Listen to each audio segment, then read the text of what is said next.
Hello, everyone, and welcome back here to Tournament Central on the Disc Golf Network as we continue to bring you coverage of the 2023 PDGA Professional Disc Golf World Championships presented by L.L.Bean.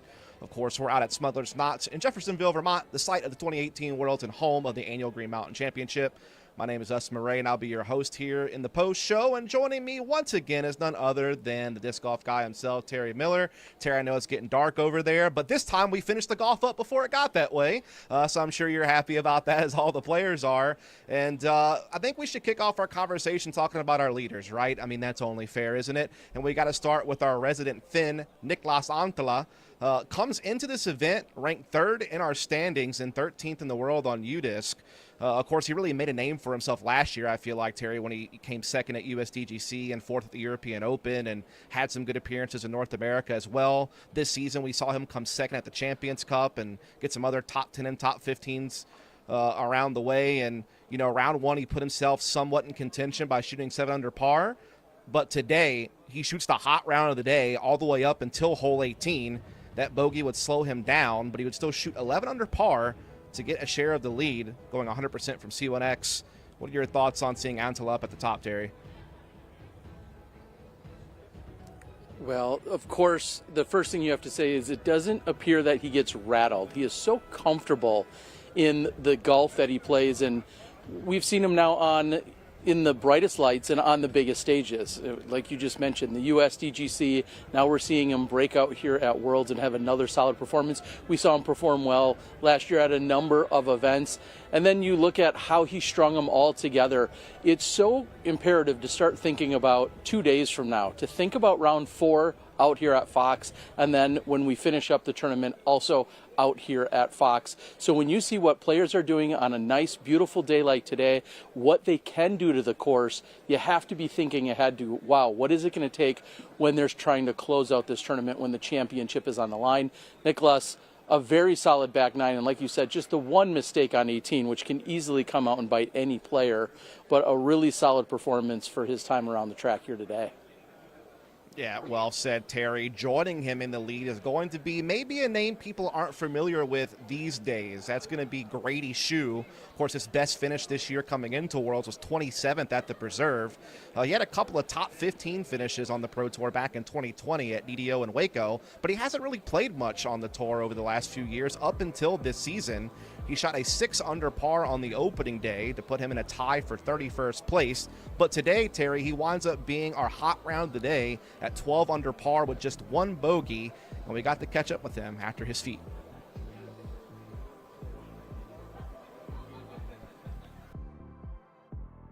Right, catching up with Grady Shoot. Grady, 12 under par, the hottest round of the day at Fox Runs. You got to just tell us what was clicking out there. I mean, what made that happen? A lot of stuff, honestly. My putting was pretty solid. I could really depend on it out there. It was windy, but not really that many gusts. So, like, most of my putts were pretty calm conditions. So I never had anything too much to worry about. My drives were pretty good.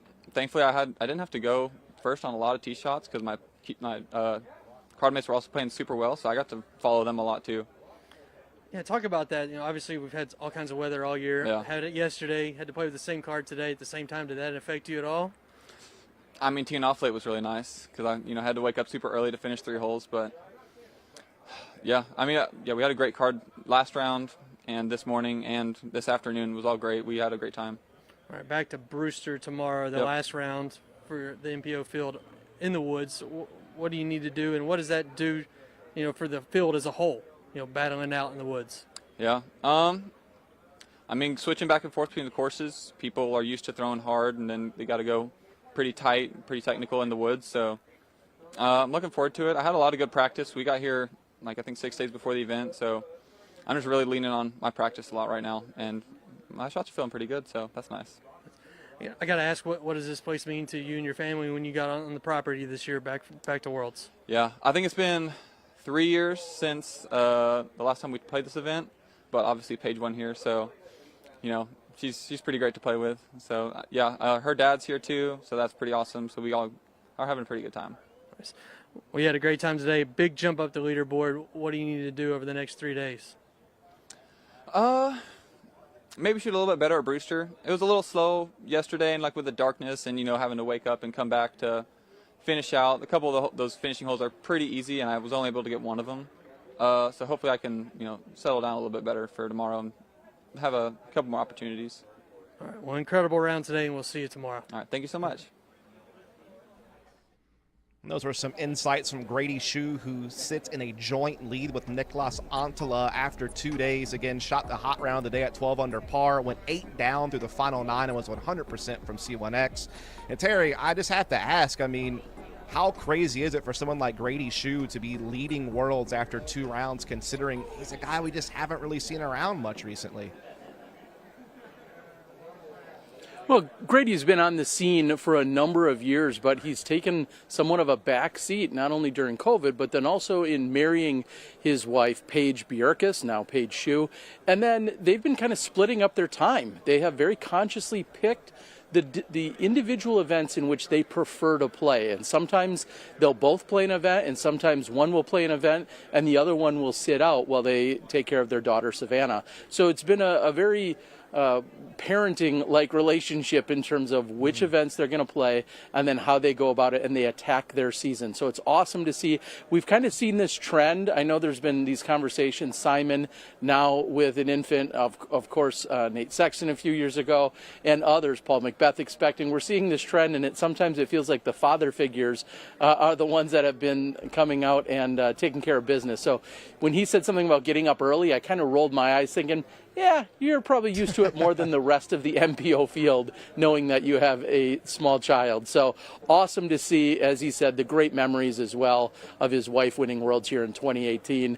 And my other quick favorite memory of Grady comes from this year. Back in May, the very first throw of a tournament he was playing in that I was filming, he throws it in for a skip ace. I mean, doesn't get any better than that. We'll see what he can do this week. Absolutely awesome to see Grady Shu up there in the lead. Now, we also have to talk about how a couple of our feature card members fought all their way back into the top 3, Terry. We had 2 players on our feature card jump 66 spots. The first one being Ricky Wysocki, of course, a 2-time world champion, last year's GMC champion, and a man who was ranked in the top 5 in both our tour standings and the UDIS World Rankings. He has battled on and off with Lyme disease throughout this season, but does have a win from the Preserve Championship and the Cascade Challenge. Also a recent top 5 finish at Ledgestone. And despite some struggles in round 1 that he had to finish this morning, where he only shot a 5 under par, he put up a heck of a round here, round number 2, shooting a clean 12 under to tie the hot round of the day. And we got to catch up with him after the round. Joining us now is Ricky Wysocki. Rick, followed up yesterday's round with a 12 under today. How did it feel? Felt great. Kept it clean. I think Fox Run, for me, it seems like the easier course to score on. Yeah, Brewster's playing challenging, and I was just able to get on a run, and I think I took full advantage of it. I think that the rounds like I had today, I definitely got to take advantage of them if you want to get yourself in the hunt and give yourself a chance to win, and I feel like I did a great job of that. Well, let's talk a little bit about the putting. 80% from C2. A couple good saves, a couple of huge putts there. How good did that putter feel, especially to the 14% you had at Brewster? Yeah, no, it felt great. I went out of bounds on the par 5 and hit a nice putt there to save par. And so just the little things with the putter that kept the momentum of the round going. And I think that, like I said, I talk about momentum, and I think that's what kept my round going, kept it clean, and allowed me to score as well as I did. What does it mean to you to be on the lead card, to see what's going on with the leaders of the tournament as you roll into the 3rd round? Yeah, it's huge. I mean, I think that playing 2 rounds on the feature card with the cameras, I felt like I play well under the pressure, and I think that just kind of reminded me, hey, I know I can play well under the pressure, and I think that that's something that I could thrive in. Yeah, I think that just seeing like you said, seeing what the leaders do is a huge thing, setting the pace of the tournament, and obviously it's going to be round 3, but it's going to be a big round as far as placement going into round 4. All right, final question is, you go back and play Brewster for one final time here at the Worlds. You shot a 5 under. What are you looking to improve upon there? Yeah, I think that I'm looking to shoot a 9, 10 under. Yeah, you can shoot a 12, 13 under out there, but if I just shoot a 9 to 10 under, I play Fox really well, and I'm really confident out there. And so, yeah, like I said, I'm trying to shoot my round, shoot my 9, 10, 11 under, something like that, is the number I'm shooting for, and I feel like that's totally manageable without taking on too much risk. And then it's game on at Fox. There's lots of birdies to be had, as I showed today, and I'm here to prove that for round 4 and 5 at Fox and round 3 tomorrow. All right, that's Ricky Wysocki going for his 3rd world title. We wish you the best of luck. Thanks, Terry. And those were some insights there from Wysocki himself, again, who just got finished shooting one of the hot rounds of the day at 12 under par. Like you said, he was 80% from Circle 2 on 5 attempts. He's top 5 for the year in Circle 2 putting, Terry. He's also top 5 in birdie percentage and top 10 in finding both circles in regulation. We got to see all of that and more on display today, as, again, he jumps up 66 spots to join Chris Dickerson in a tie for 3rd and on the lead card. And he definitely had some thoughts about being on the lead card, Terry, that I thought were pretty important, and I think you also, gained some insight from it.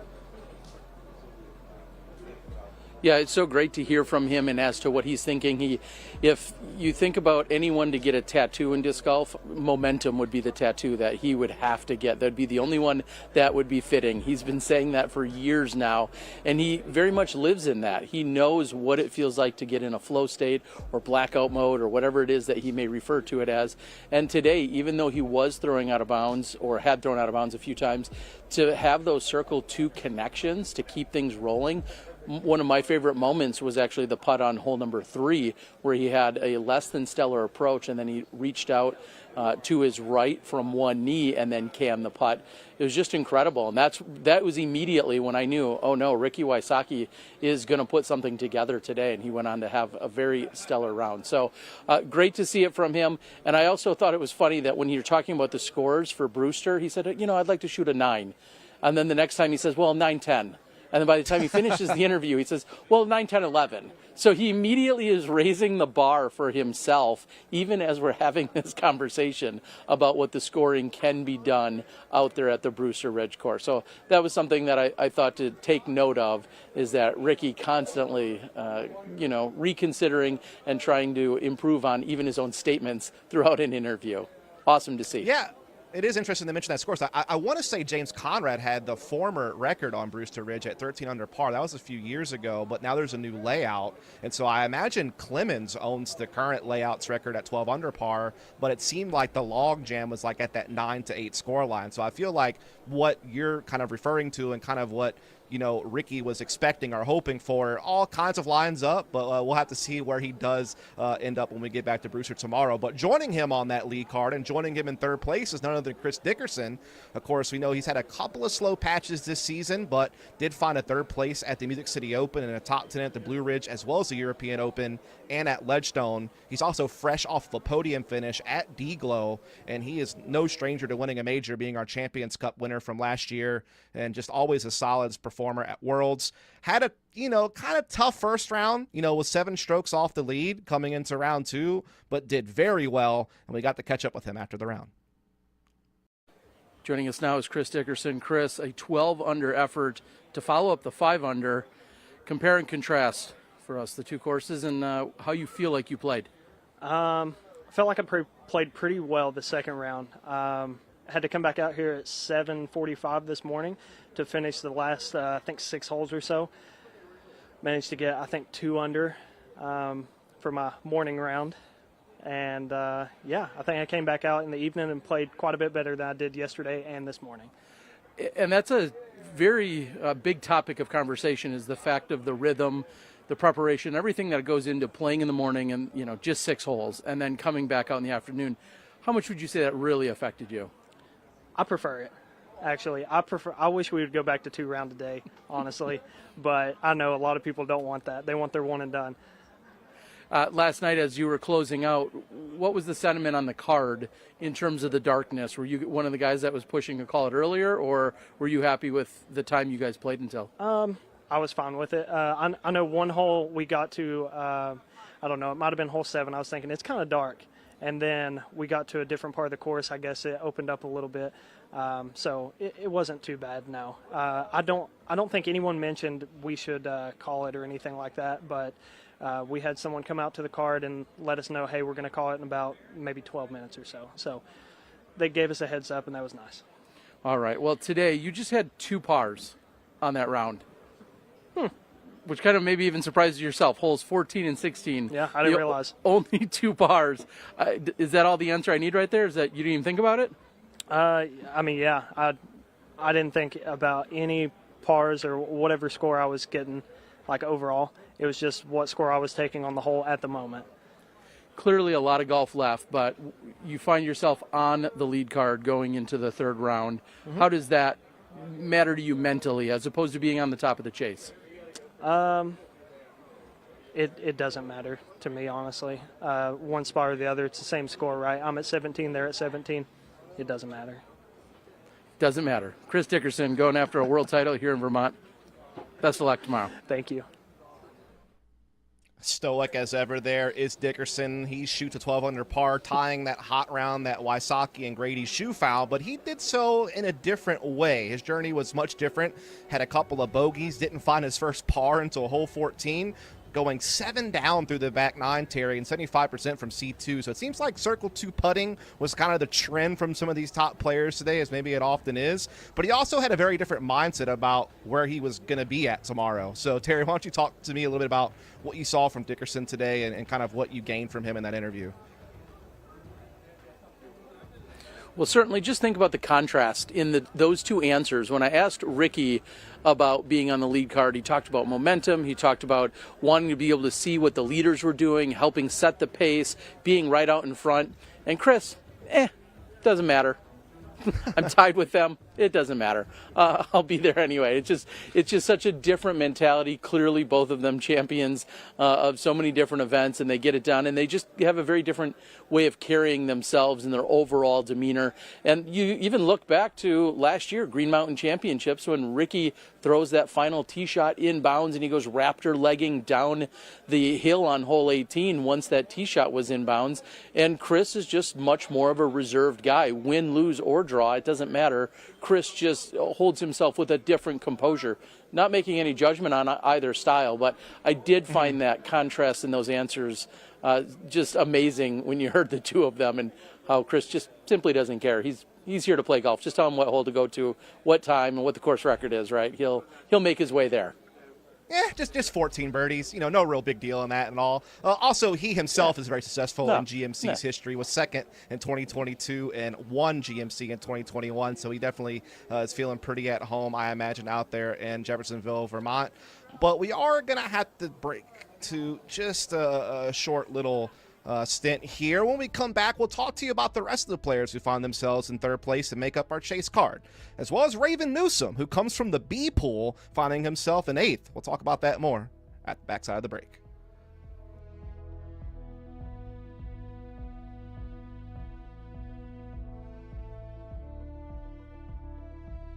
Friendship isn't defined by time spent together, but rather by moments shared.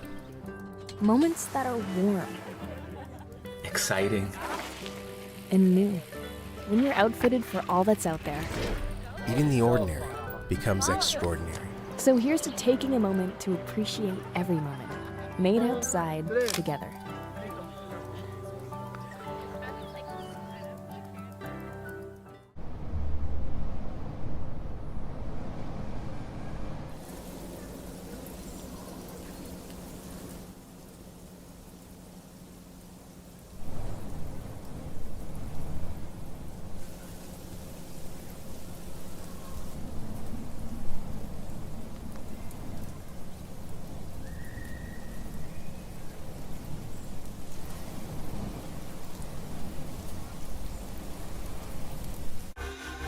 At Discraft, we don't wait to see what the future holds.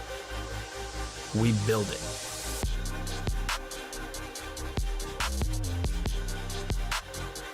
The future is in your hands.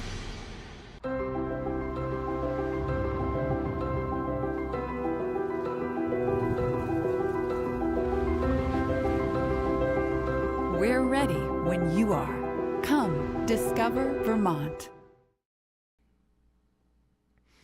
And folks, welcome back here to Tournament Central as we continue to talk through our players who find themselves in the lead and chase cards heading into round 3 as we return back to Brewster Ridge. The first one that we're going to discuss here is going to be Gannon Burr. Comes into this tournament ranked 4th in the world and 3rd in the point standings. He's last year's USDGC champion and already has 5 wins this season with 3 additional podium finishes. He's also been a stats leader when it comes to Circle 2 putting for the year, and just has been an excellent player. He shot 7 under par to put himself 5 strokes off the lead after the first round, but today he was gnarly, Terry. I mean, he went 5 down through 6 to open up the round, winds up grabbing another 5 birdies in a row to start his back 9, and despite the bogey on hole 16, he would still find himself shooting 10 under overall for the day and put him at 17 under par to be tied for 3rd. I mean, Terry, I guess at this point it's kind of just expected to see Burr this high up the leaderboard, but what are your thoughts on Gannon as we, get into the back half, I guess you could say, of Worlds this year?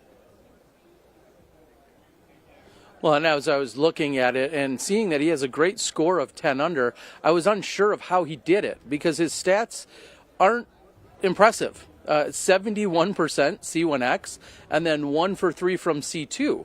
Neither of those stats tell me that there was anything wild that was going on out there other than possibly just parking it and making light work of the hole, because he had the 1 bogey, as you mentioned, and right. it just didn't seem overall impressive. So Gannon Burr, though, doing work. He closed out on hole 18. What I find interesting is when you look at his back 9, most of the players, just like at Brewster, really take advantage of the last 4 or 5 holes, and Gannon didn't do that. He ended up going even over the last 4 holes, and so it was a very different way to finish out the round compared to what we saw from some of our other competitors.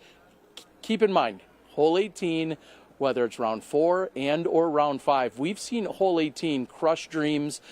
We've seen tournaments given away on 18. We've seen miraculous shots on 18. We've seen everything, the good, the bad, and the ugly, so to speak, on 18. So just always know that in both rounds 4 and 5, hole 18 out here at the Fox Run Meadows course is going to be looming.